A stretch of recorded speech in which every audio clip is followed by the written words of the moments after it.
septiembre de 1939, la Alemania nazi puso en práctica una nueva y devastadora táctica bélica que sumergió a Europa en los horrores de la Segunda Guerra Mundial. ¿Cómo pudo el recién creado ejército de Hitler cruzar Europa casi sin oposición? ¿Qué combinación de acontecimientos, nuevas tecnologías, estrategia y personalidades llevó a la serie de rápidas victorias ante oponentes poco preparados y aparentemente inferiores?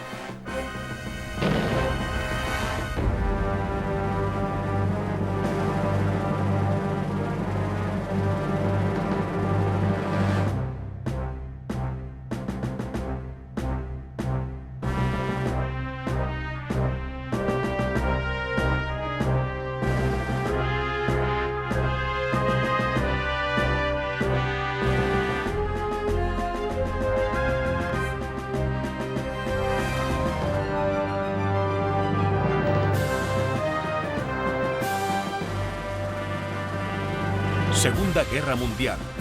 Guerra relámpago. Francia. Cuando Adolf Hitler subió al poder en 1932, se encontró con un país prácticamente en la bancarrota, que había sido despojado de su ejército y había perdido vastas extensiones de territorio fronterizo, como castigo por su papel en la Primera Guerra Mundial. La industria alemana también se había hundido.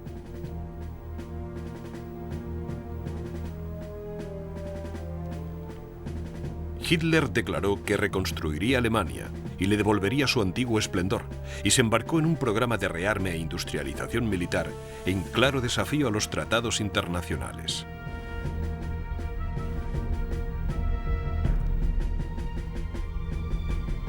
Tras tan solo 5 años, el ejército alemán había pasado de unos escasos 100.000 hombres a más de 4 millones.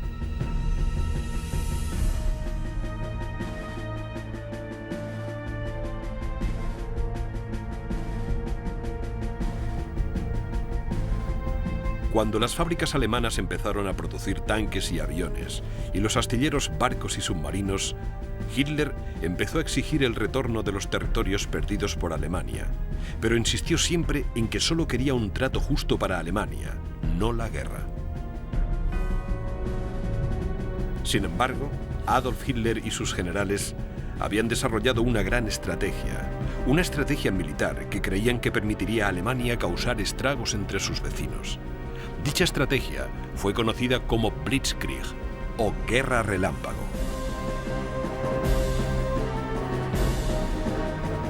A diferencia de las interminables batallas de trincheras de la Primera Guerra Mundial, la Blitzkrieg utilizaba tanques y bombarderos en picado para ganar territorio enemigo, atravesaba las líneas de frente enemigas y acorralaba al ejército defensor en bolsillos para rodearlo y destruirlo.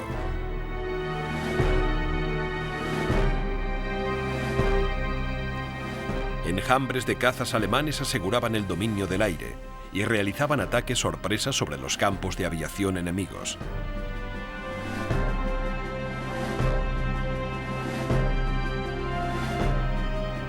Los centros urbanos eran aterrorizados con los bombardeos de los Heinkels y los Dorniers alemanes.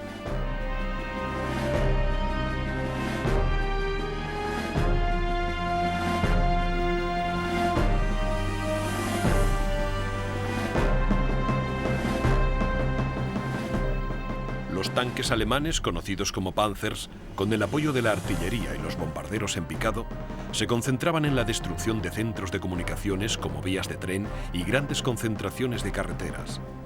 Estos golpes, tan devastadores e inesperados como rápidos y seguidos, fueron ideados específicamente para doblegar al enemigo en cuestión de días.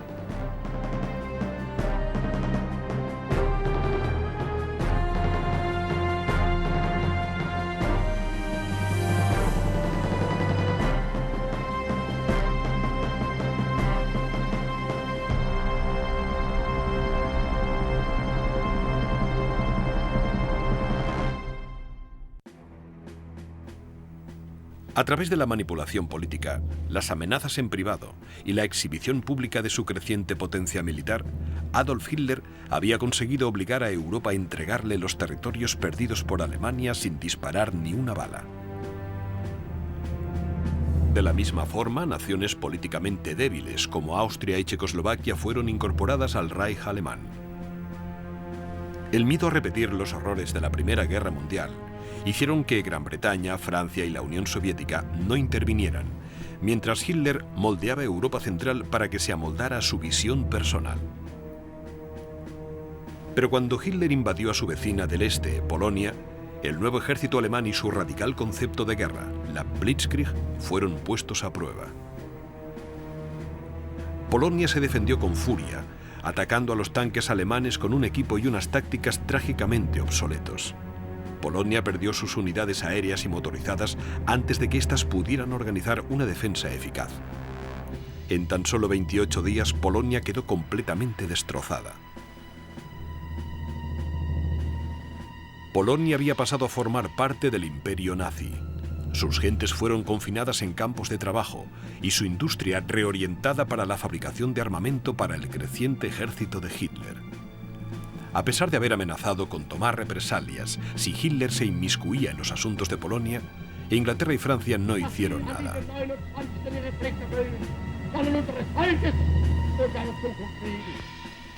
Un Hitler triunfante se mofaba abiertamente de Francia e Inglaterra. Llamó gusanos a sus embajadores y viejas asustadizas a sus líderes.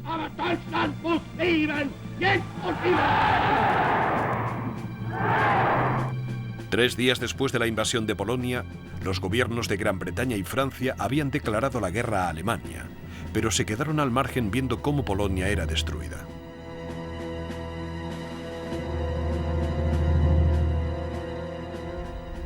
Hitler sabía que Francia, a pesar de su potencial militar, no quería entrar en combate. Pero Inglaterra, que tenía la flota más poderosa del mundo, ya era otra cosa.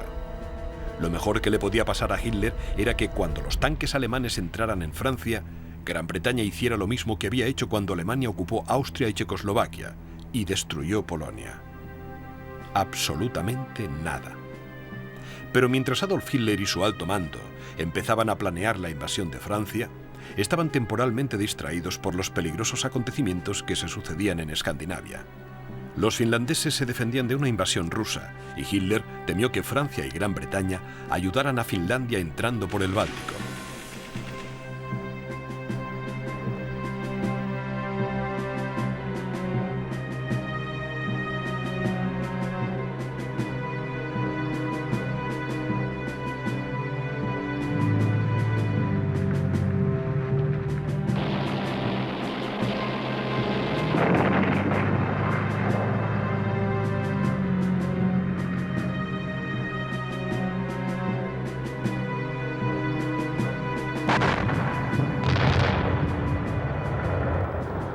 Pobre en recursos naturales, Alemania dependía de Suecia para que le abasteciera 2/3 partes del mineral de hierro que consumía, gran parte del cual era embarcado a través de los puertos noruegos. A finales de 1939, Francia y Gran Bretaña vieron claro que cortar el suministro de materia prima a Alemania sería altamente perjudicial para la maquinaria de guerra de Hitler. La clave para cortar el suministro de mineral de hierro a Alemania era bloquear la entrada al mar Báltico. Si se podían bloquear de forma eficaz los 160 kilómetros de aguas abiertas del estrecho que separaba Noruega de Dinamarca, Alemania quedaría aislada y, con un poco de suerte, la flota naval alemana quedaría atrapada en el Báltico. Cuando los planes británicos llegaron a oídos de Hitler, sabía que tenía que actuar rápidamente o se enfrentaría a un desastre. El Estado Mayor empezó a diseñar una estrategia para responder a los británicos y franceses.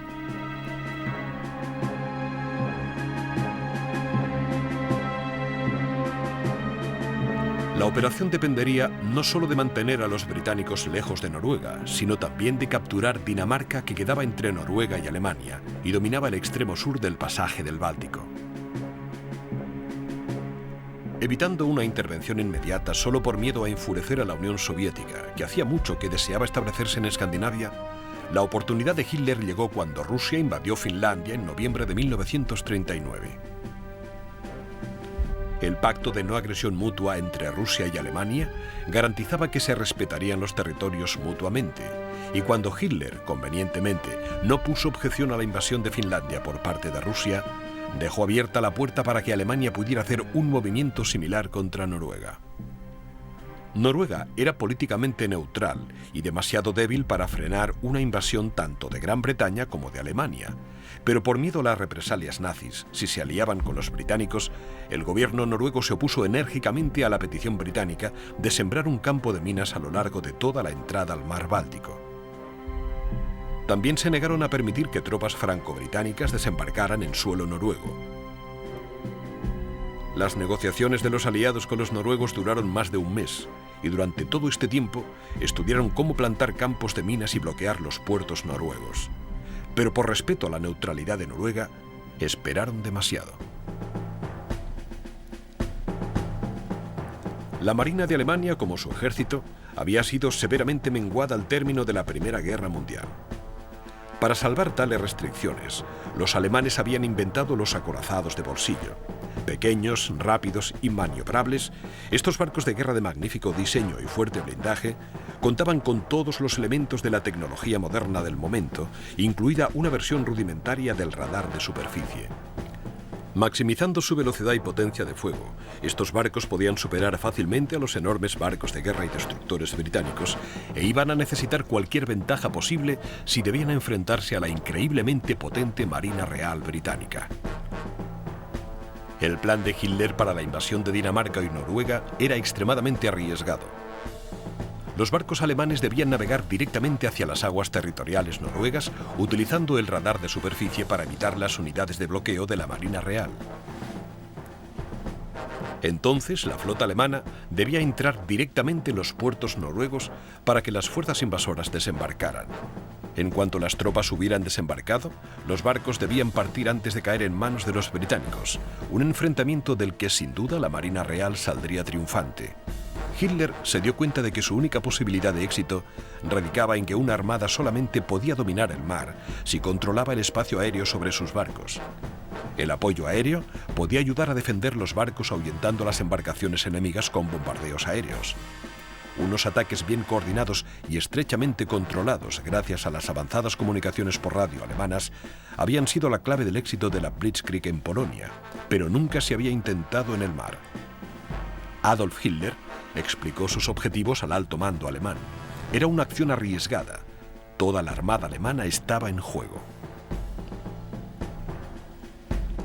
Mientras las fuerzas de tierra, mar y aire alemanas atacaban Dinamarca, la armada alemana atacaría 5 de las principales ciudades portuarias noruegas: Trondheim, Bergen, Kristiansand, Oslo y Narvik, de donde salían los cargamentos de metal de hierro tan vitales para Alemania. Teniendo en cuenta que la costa noruega tenía una longitud de 2.400 kilómetros, era una tarea imponente. La noche del 7 de abril de 1940 había luna nueva.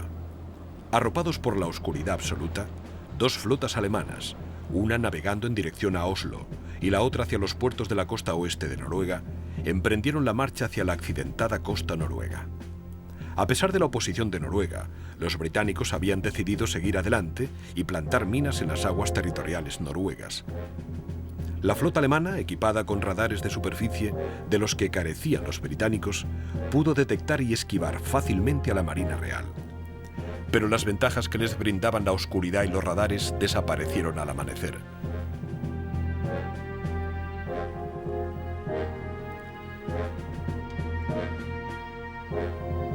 El primer enfrentamiento tuvo lugar en el puerto de Narvik. La flota invasora alemana, que incluía 10 destructores, ya estaba en el puerto cuando 5 destructores británicos la detectaron y abrieron fuego.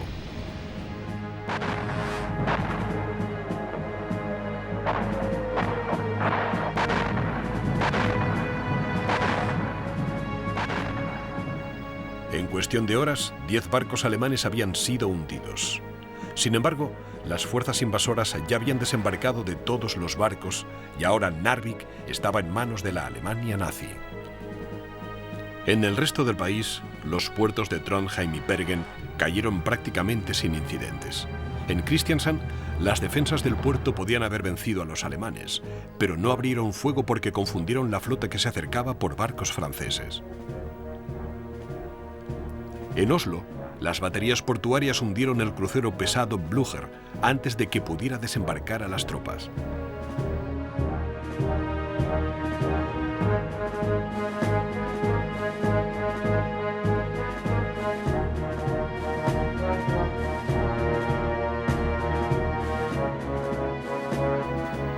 Unas horas más tarde, los paracaidistas alemanes aterrizaron en aviones de transporte de tropas Junker Ju-52 en el aeropuerto de Oslo. Se sorprendieron al comprobar que seguía en manos de los noruegos.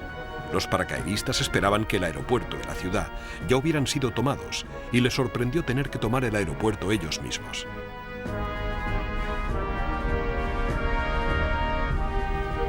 Los alemanes, eufóricos, organizaron un gran desfile de la victoria en la capital. Sin salir de su asombro, los habitantes de Oslo asumieron que su gobierno ya había caído.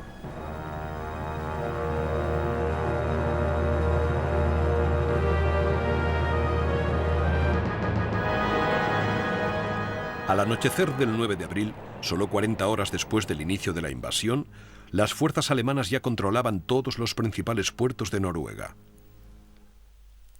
A lo largo de los 160 kilómetros de agua que separaban a Noruega del continente europeo, Dinamarca, aislada entre Alemania y el mar, cayó prácticamente sin ningún incidente. Los aliados habían sido claramente superados y lanzaron una contraofensiva precipitada. 57.000 soldados franceses y británicos fueron enviados a ganar terreno al centro de Noruega, mientras la Marina Real se disponía a destruir la potencia naval alemana. Durante las siguientes 3 semanas, con una serie de batallas navales devastadoras, la Marina Real británica infligió cuantiosos daños a la flota alemana.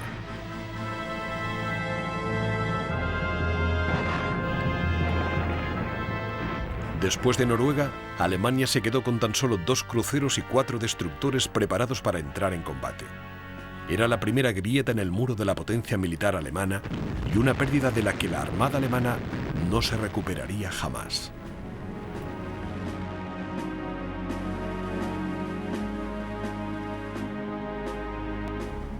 En tierra firme todo era muy distinto. Cuando las tropas aliadas intentaron desembarcar y aprovechar la ventaja que tenían, toparon con una resistencia férrea de la infantería alemana y con enjambres de bombarderos en picado Stuka. Bajando en picado desde 10.000 pies para soltar su carga mortal, los Stuka podían lanzar las bombas con increíble precisión, frustrando así cualquier intento de los aliados de desembarcar una fuerza lo suficientemente grande como para que fuera efectiva. Las tropas aliadas que consiguieron desembarcar fueron liquidadas por la infantería alemana en cuanto intentaron avanzar hacia el interior. El intento de recuperar Trondheim fue un fracaso absoluto. Con una fuerza compuesta por 13.000 hombres que debían enfrentarse a tan solo 2.000 alemanes, los aliados fueron incapaces de desembarcar los suficientes tanques y cañones antiaéreos para poder seguir adelante con la ofensiva. Mientras tanto, las fuerzas alemanas eran cada vez más numerosas y recibían nuevos equipos y municiones por aire y por mar desde la ocupada Dinamarca.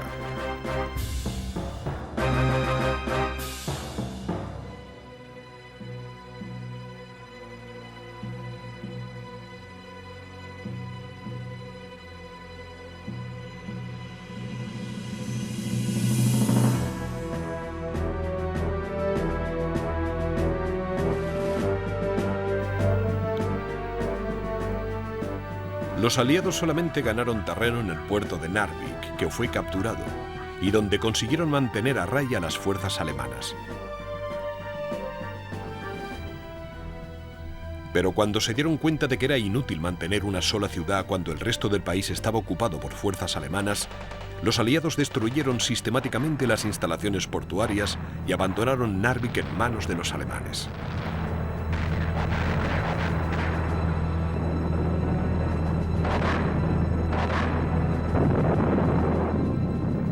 A estas alturas, la atención de Adolf Hitler se centraba en sus vecinos más cercanos, y las tropas británicas y francesas hacían más falta en otra parte. Puede que los alemanes no estuvieran a la altura de la Marina Real británica, pero en general las tropas de tierra alemanas estaban mejor entrenadas y equipadas que las británicas y las francesas, y la estrecha coordinación entre las fuerzas aéreas alemanas, la Luftwaffe y la Armada alemana estaba reescribiendo las reglas de la guerra. Cuando Alemania había demostrado que la guerra moderna dependía de las últimas tecnologías, empleadas en una serie de ataques rápidos y móviles, la mayoría de los países continuaban desperdiciando sus recursos militares en conceptos desfasados. En 1935, los franceses habían presentado la primera división acorazada pesada del mundo, pero no habían sabido explotar el potencial de la guerra de tanques en solitario. Se limitaron a repartir todos los tanques entre las divisiones de infantería.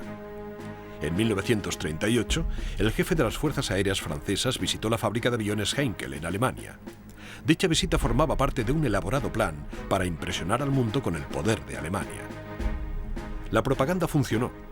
Cuando les dijeron que Alemania producía más de 3.000 aviones militares al año, los franceses no se atrevieron a admitir que Francia solo podía producir 600 en ese mismo periodo de tiempo. Los problemas de Francia iban más allá de su mera capacidad de producción. Con la carga de un gobierno inestable y constantes crisis sociales, la dirección política y militar francesa era un constante vaivén. Nadie estaba en el poder el tiempo suficiente como para establecer una política defensiva coherente. Los agitadores políticos, tanto los simpatizantes nazis como los comunistas, interrumpían y saboteaban la producción militar francesa.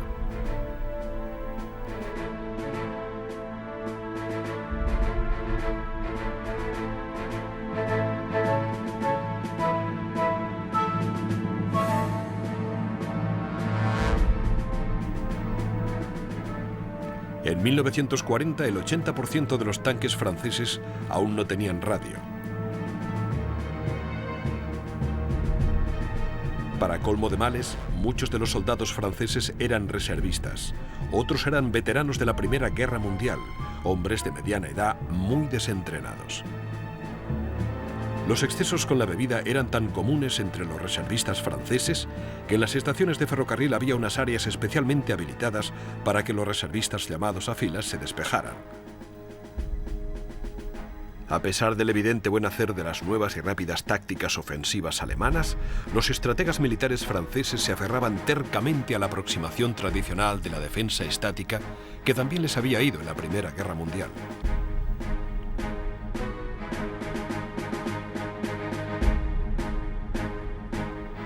El signo más evidente de la aproximación francesa a la guerra fue la línea Maginot, una serie de enormes fortificaciones hechas de hormigón reforzado que se extendían a lo largo de toda la frontera franco-alemana.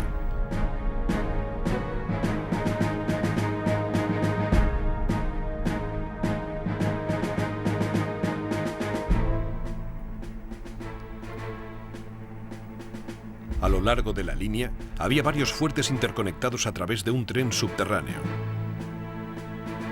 Enormes depósitos de abastecimiento contenían combustible y munición. En cada fuerte había hasta 1000 hombres y tenían su propio cine y zona de ocio. A pesar de ser muy impresionante, la línea Maginot no era perfecta. Solo se extendía hasta la frontera de Francia con Bélgica.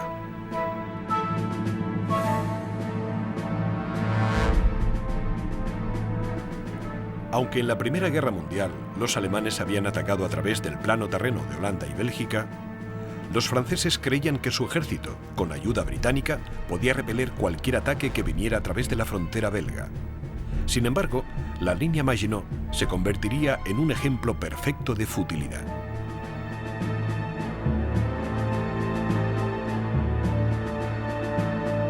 Cuando Alemania invadió Polonia en septiembre de 1939, 150.000 soldados británicos, con 24.000 vehículos y provisiones, llegaron a Francia.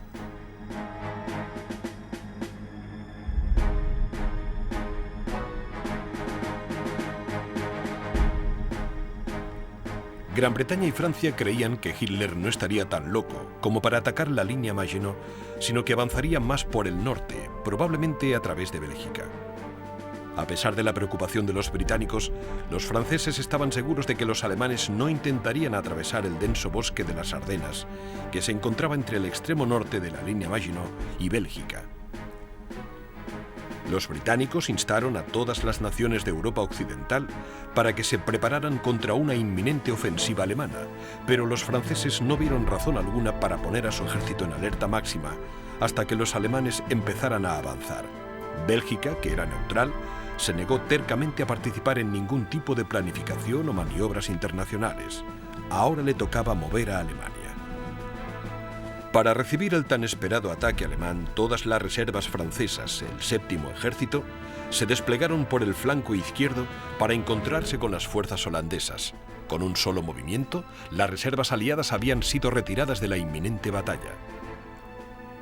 Cuando el alto mando alemán planeaba la invasión de Francia y los Países Bajos, algunos de sus miembros plantearon que un ataque a través de Bélgica era tan predecible que sin duda encontrarían una enorme concentración de tropas aliadas.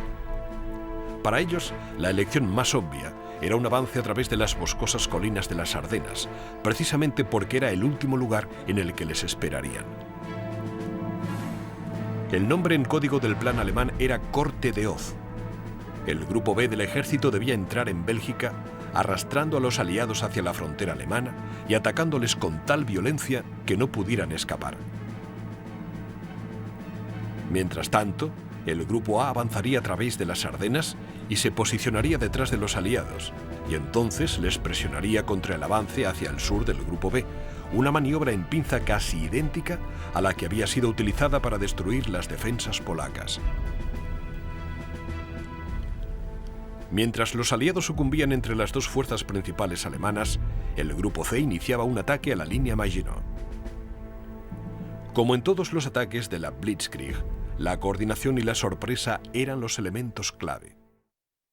Durante la primera semana de mayo de 1940, turistas alemanes empezaron a acampar cerca de los principales cruces de carretera y puentes de todo el pequeño Principado de Luxemburgo y cerca de la frontera belga. Sorprendentemente, no se interrogó a ninguno de estos campistas, a pesar de que la inteligencia militar informó de su presencia al gobierno francés.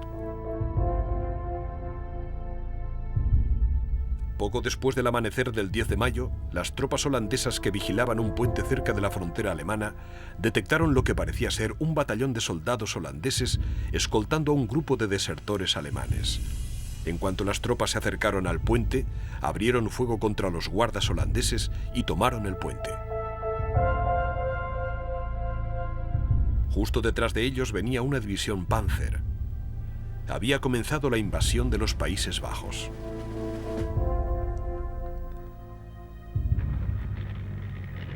Los tanques alemanes traspasaron la frontera holandesa, seguidos de la infantería motorizada y kilómetros de vehículos de provisiones. Hacia el norte, la campiña holandesa se estremeció ante el ataque del grupo B del ejército.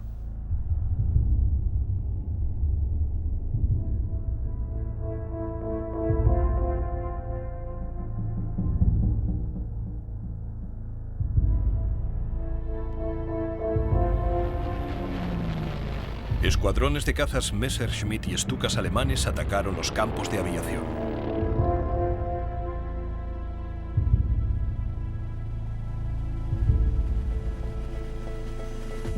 Las reales fuerzas aéreas holandesas fueron destruidas antes de que pudieran despegar.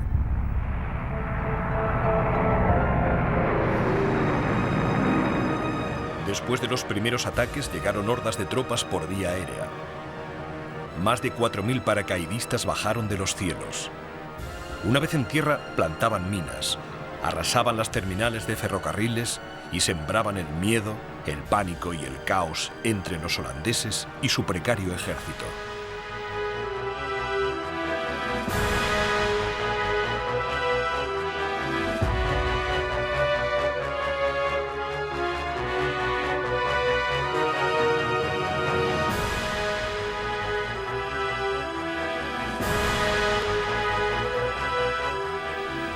Los paracaidistas alemanes tomaron puntos clave en Rotterdam y sus alrededores, mientras las divisiones de infantería motorizada capturaban La Haya, que, como Rotterdam, aún temblaba por el bombardeo aéreo de primera hora de la mañana. Al darse cuenta de que no tenían ninguna posibilidad de detener el avance de los alemanes, los holandeses iniciaron una retirada organizada, destruyendo muchos de sus propios puentes y diques para obstaculizar la progresión de los invasores nazis, y con la esperanza de ganar tiempo para que franceses y británicos pudieran avanzar a través de Bélgica. Sin embargo, a la mañana siguiente, el 12 de mayo, Holanda estaba desesperada. Los alemanes habían llegado a la orilla del Zuiderzee y el ejército holandés hacía cuanto estaba en sus manos para establecer defensas de perímetro alrededor de Róterdam, Ámsterdam y Utrecht. Las fuerzas aéreas británicas habían intentado destruir puentes clave y aliviar la presión sobre los holandeses, pero la Luftwaffe siempre las ahuyentaba y a veces les infligía grandes pérdidas. Para sorpresa de los alemanes, los holandeses se defendieron con furia. Los soldados y los marines holandeses volvieron a tomar varios aeropuertos e hicieron más de 1000 prisioneros alemanes, incluso iniciaron un contraataque en el corazón de Róterdam. Molesto por la obstinación de los holandeses por luchar, el 14 de mayo Hitler ordenó a la Luftwaffe que volviera a Róterdam y La Haya. A pesar de que la guarnición holandesa de Róterdam había accedido a rendirse, una fuerza de 100 bombarderos Heinkel, muchos cargados con bombas incendiarias, atacaron la ciudad sin piedad.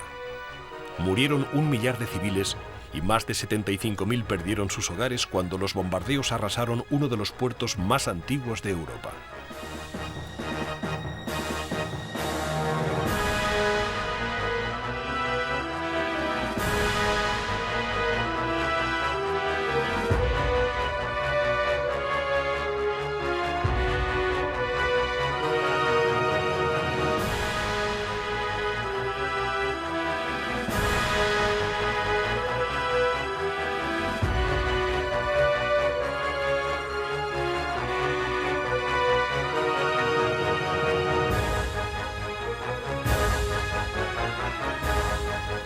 En pocas horas, los tanques alemanes tenían el camino libre para asegurar las ruinas de Róterdam.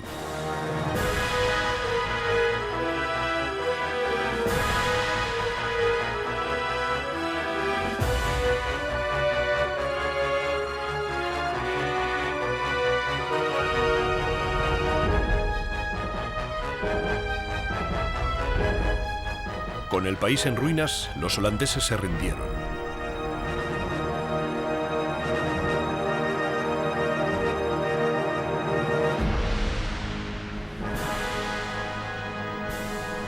En el sur, la defensa de Bélgica dependía de una línea de potentes fuertes. Situado en uno de los puntos de acceso más delicados de la frontera de Alemania con Bélgica, el fuerte más imponente era Ibn Imael.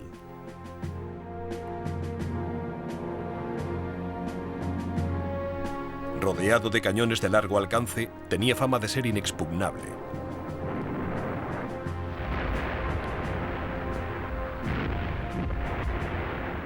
Cuando Hitler y sus generales estudiaron los planos de este fuerte belga, Hitler dijo: «El techo es tan plano que parece un prado.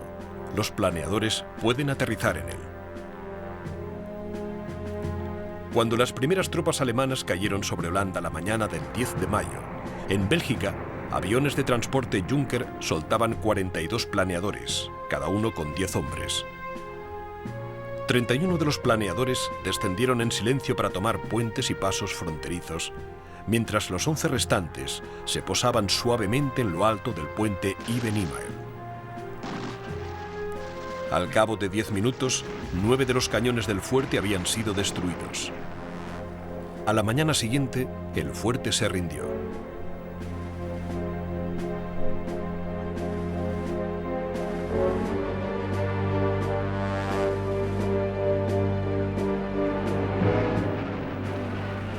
Los ataques incesantes de los bombarderos en picado Stuka detenían a las tropas belgas que intentaban defender su frontera.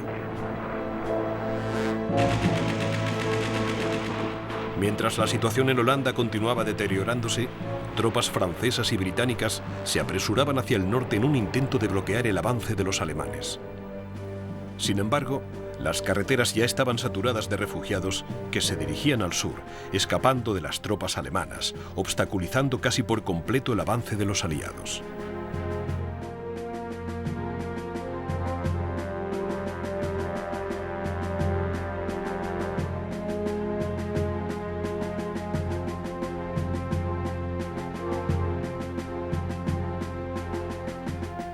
Cuando por fin la columna de relevo penetró en territorio belga, los belgas, por temor a las represalias de los alemanes, detuvieron a los británicos por cruzar ilegalmente su frontera.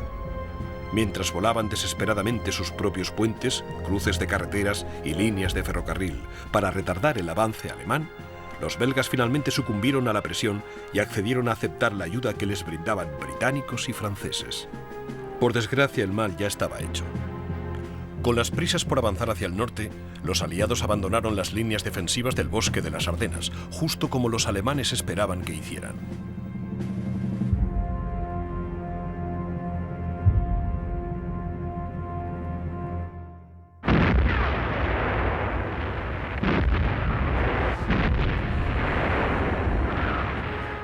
Al final del primer día de enfrentamientos, era dolorosamente obvio que la Blitzkrieg de Hitler no había perdido efectividad.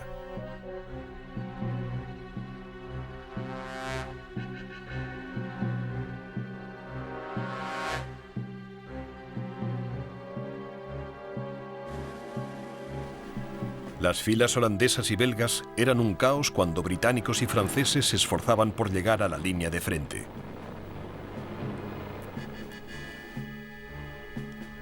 Pero la mayor amenaza aún estaba por llegar. Dentro del bosque de las Ardenas, una columna de tanques y equipos alemanes de 160 kilómetros de largo avanzaba con paso firme hacia la frontera francesa.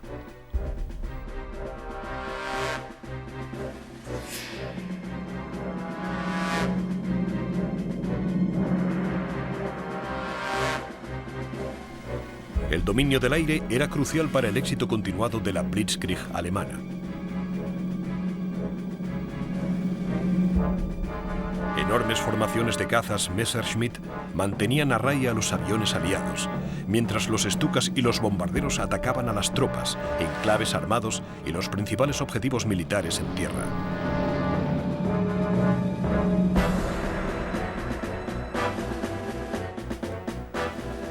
De los 38 bombarderos que los aliados enviaron contra los alemanes el primer día de enfrentamientos, 18 fueron derribados y el resto dañados. Sin duda, los alemanes dominaban los cielos. Las fuerzas aliadas contaban solamente con 1.800 aviones entre los 3.500 de Alemania. Sencillamente, los aliados no estaban a la altura de la Luftwaffe.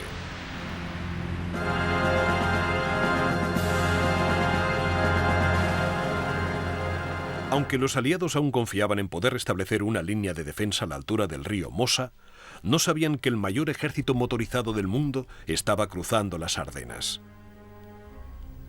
El Grupo A del ejército alemán estaba formado por 7 divisiones Panzer, que contaban con 2.270 tanques, cañones autopropulsados y vehículos blindados, y estaban a punto de atravesar el extremo norte de la línea Maginot. Para evitar que los aviones aliados descubrieran esta lenta y enorme columna, los Messerschmitt ocupaban constantemente los cielos por encima del Grupo A. Pero los aliados no aparecieron.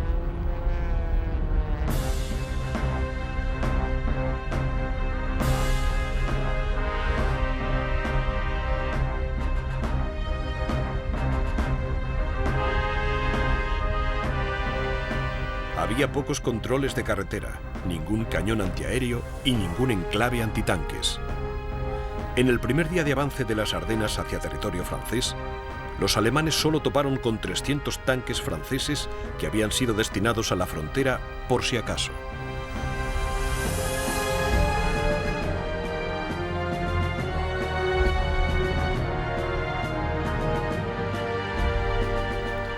Seis de las 7 divisiones Panzer no informaron de ningún movimiento en todo el día. Dispersándose por toda la campiña francesa a medida que iban avanzando, los tanques alemanes se estaban volviendo vulnerables ante un contraataque efectivo, pero no hubo ninguno.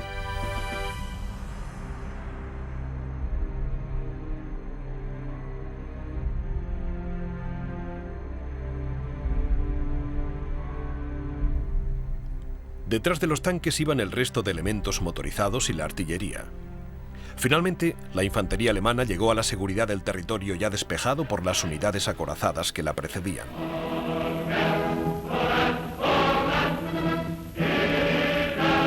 Las unidades motorizadas y la infantería avanzaban en 2 o 3 columnas paralelas. Teniendo otras columnas cerca, las unidades se podían ayudar mutuamente cuando fuera necesario. El 12 de mayo, las unidades Panzer habían llegado a Almosa a lo largo de un frente de 130 kilómetros desde Dinant hasta Sedan. Habían avanzado 120 kilómetros en 3 días. Entonces, el comandante en jefe Heinz Guderian recibió la orden del alto mando de detener el avance y esperar a que llegaran refuerzos. Como creador de las fuerzas Panzer, Guderian enfureció por tener que esperar. Para él, los retrasos de cualquier tipo eran totalmente contrarios al concepto de Blitzkrieg. Mientras tanto, los bombarderos en picado Stuka, utilizados como artillería aérea, arremetían contra posiciones de infantería y baterías de artillería, enclaves armados franceses. La moral de los franceses empezó a flaquear ante un ataque incesante contra el que parecía que no había defensa posible. Al acabar el día, Sedan, a 16 kilómetros de la frontera francesa, era un montón de ruinas. El ataque fue tan intenso que las tropas de la línea de frente no consiguieron retirarse y las unidades de reserva fueron incapaces de avanzar para ayudar a la abrumada defensa. El mando francés estaba paralizado. Con la caída de Monthermé, las defensas francesas quedaron completamente divididas. Los alemanes abrieron una brecha de 80 kilómetros en el frente y la resistencia francesa empezó a desmoronarse a medida que los imparables panzers avanzaban hacia la costa francesa. Cuando los alemanes encontraban oposición francesa, solía ser débil y desorganizada.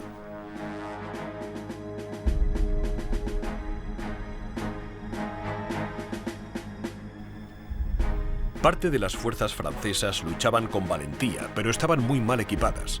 Muchos enclaves armados tenían solamente 40 o 50 proyectiles. No podían hacer mucho.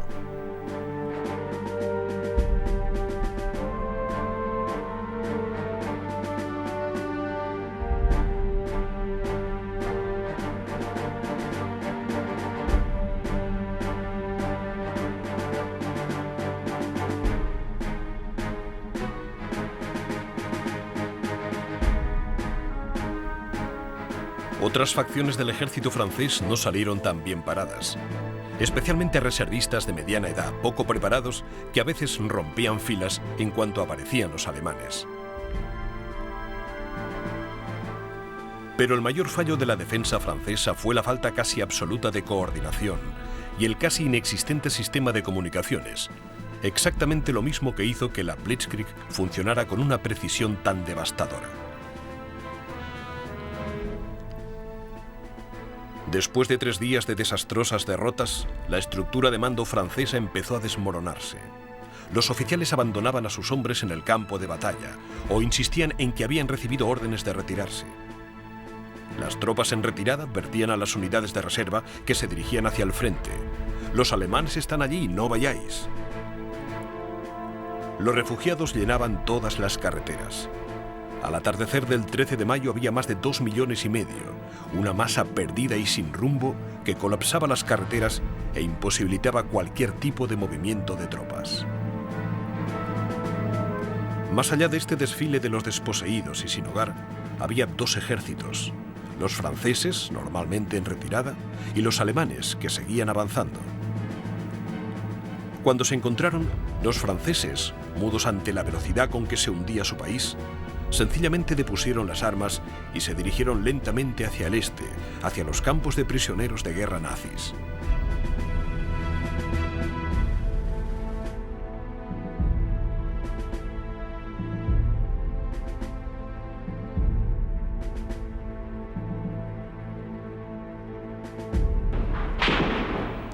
A medida que se veían obligados a avanzar hacia el mar, estaba cada vez más claro que solo un milagro podría salvar a decenas de miles de soldados aliados de ser rodeados y aniquilados por el fuego concentrado de los tanques, armamento pesado y bombardeos alemanes.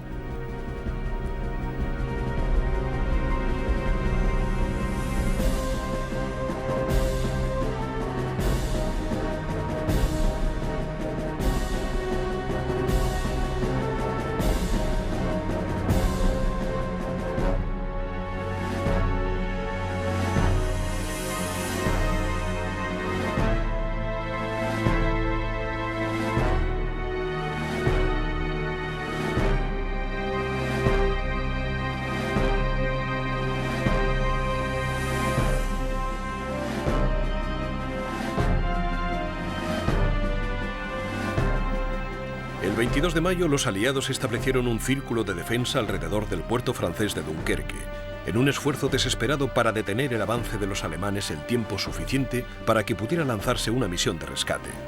En Londres, el almirantazgo británico reunió con dificultad una flotilla de barcos para evacuar a las tropas acorraladas en la playa. Pero la salvación les llegó de una fuente mucho más inesperada.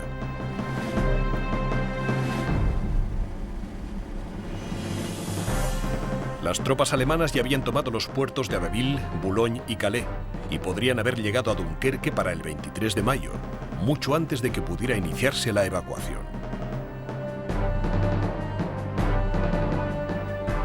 Sin embargo, por primera vez, Adolf Hitler dudó. Le preocupaba que sus tanques pudieran quedar atrapados en las marismas de los alrededores de Dunkerque.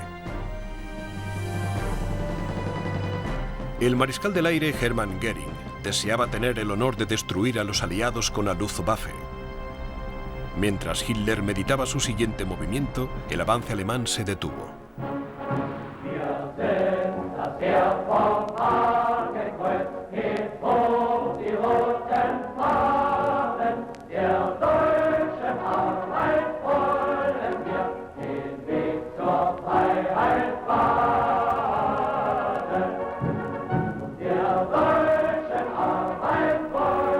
Tres días después, Hitler finalmente permitió que los tanques atacaran a las tropas atrapadas. Pero para entonces, el plan de evacuación de la Marina Real estaba en pleno funcionamiento. Una armada de destructores, secundados por más de 600 naves de menor tamaño, que debían llevarse a los hombres de las ruinas carbonizadas de Dunkerque, estaba cruzando el canal mientras cientos de cazas de la RAF acudían en su defensa.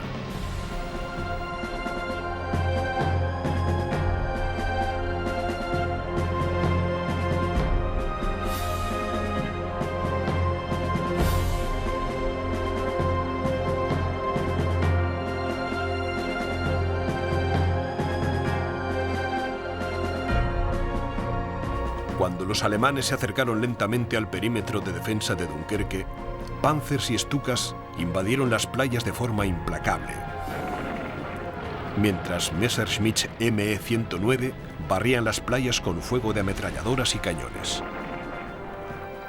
Durante casi una semana, los aliados defendieron heroicamente su pedacito de territorio, permitiendo así que más de 350.000 de sus camaradas franceses, británicos y belgas escaparan por el canal hasta Inglaterra.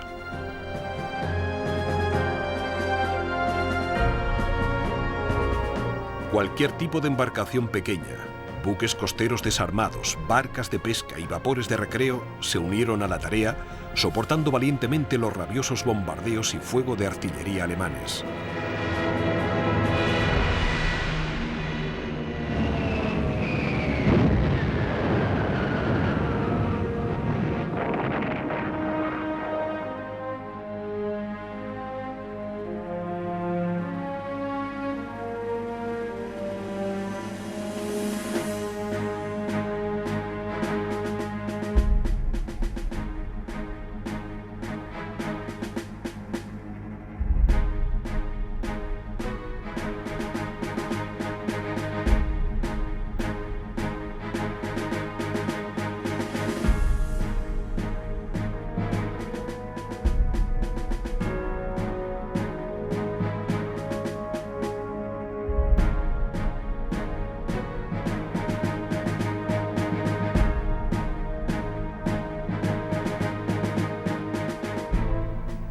El 3 de junio los alemanes llegaron a Dunkerque.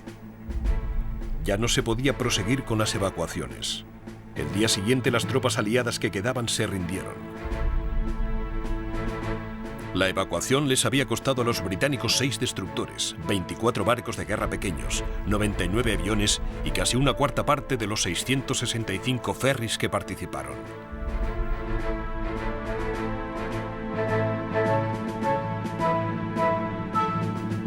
En París, el pánico había llegado a las capas más altas del gobierno. Mientras los civiles huían de la ciudad despavoridos, los representantes del gobierno, formalmente vestidos, tiraban carretadas de documentos a las calles para quemarlos en enormes hogueras. París se estaba rindiendo sin luchar.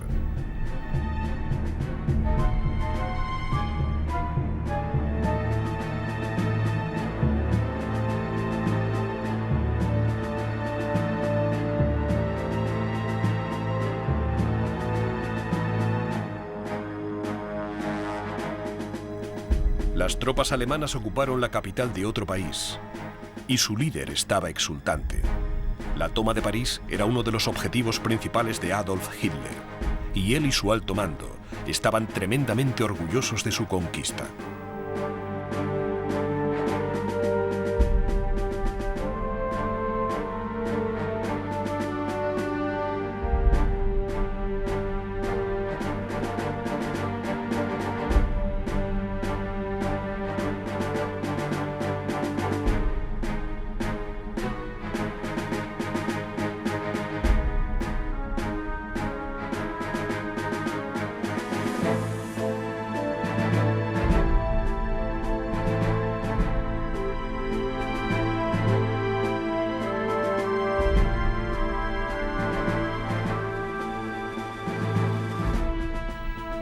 La batalla por el control del oeste de Europa había terminado. Los aliados habían perdido demasiado equipo para organizar un contraataque efectivo. A pesar de su evidente éxito, la estrategia de la Blitzkrieg empezaba a tener grietas. Era vulnerable ante un tipo determinado de contraataque, especialmente cuando se ralentizaba o se detenía su avance.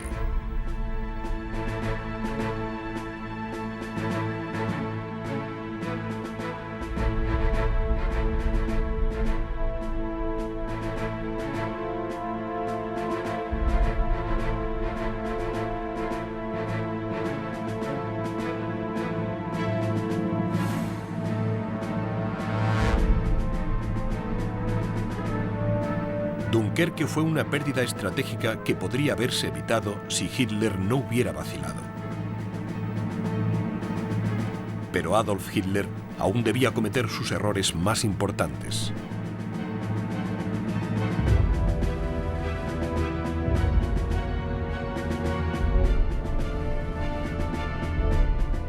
Tras años planeando la destrucción de sus enemigos, no había pensado en qué hacer después, ni en cómo retener los territorios conquistados. De momento, Hitler solo tenía una cosa clara. La Unión Soviética era la única potencia que quedaba en Europa lo bastante fuerte como para desafiar al Tercer Reich, y eso no lo podía tolerar. La Blitzkrieg ya tenía su objetivo definitivo.